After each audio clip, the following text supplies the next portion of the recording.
السلام علیکم ورحمت الله وبرکاتہ. مفتی صاحب زه قاری اسرار خبرې کوم د دیر سمرباغ جندول نه.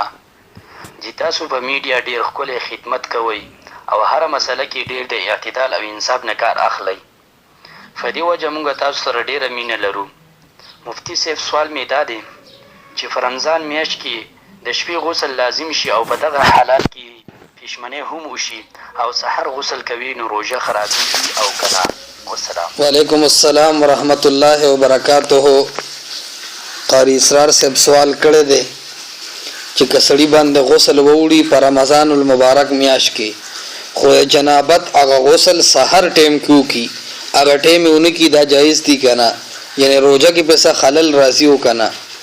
یو سړی باندې غسل د پیشمنی ټیم کې ووړي دا پیشمنی نه مخ کې لیکن سحر غسل وکړو نو روزه باندې سخلل او خرابې نه راځي، روزه فاسد نه ده، روزه صحیح ده.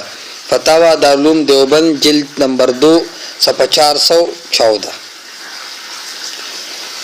دغه رنگي در مختار جلد 2 صفحہ 138 کې باب اغي لګول دي، باب ما يفسد الصوم وما لا يفسده.